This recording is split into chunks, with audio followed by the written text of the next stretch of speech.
दोस्तों एक दिन की बात है, एक जंगल में एक विशाल हाथी रहा करता था जिसे अपनी ताकत पर बहुत ज्यादा घमंड था। उसको घमंड था कि उसकी शरीर विशालकाय एक शरीर है। उसका यह मानना था कि उसकी बड़ी और मजबूत शरीर उसे जंगल का सबसे शक्तिशाली प्राणी बनाता है।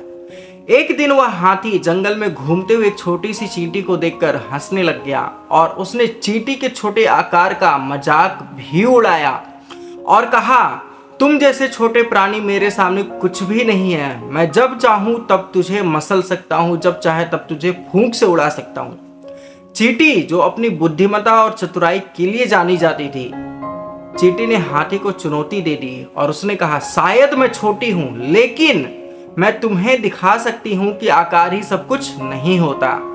हाथी ने चींटी की बात सुनकर और जोर से हंसा और चुनौती को एक्सेप्ट कर ली। अगले ही दिन जंगल के सभी जानवर इस अनोखे मुकाबले को देखने के लिए इकट्ठा हुए। हाथी अपनी शक्ति और बड़े शरीर का प्रदर्शन कर रहा था और करते करते चींटी के पास आ गया।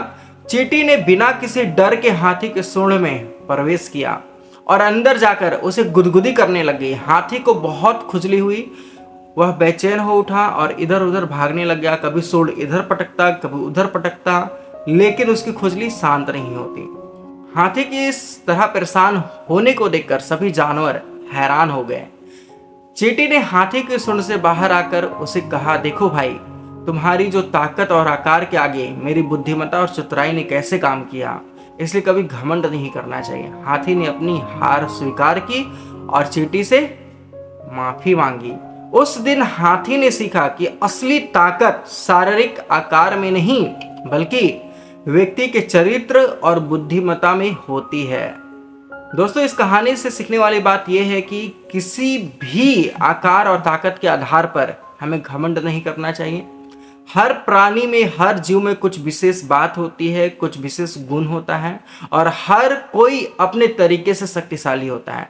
बस सोचने का जो लेवल है वो अलग होता है। तो दोस्तों आई होप सो ये कहानी आपको अच्छी लगी है। अगर अच्छी लगी है तो लाइक शेयर सब्सक्राइब कर देना। मिलते हैं एक और एक्साइटिंग और धमाकेदार कहानी के साथ, तब तक के लिए जय।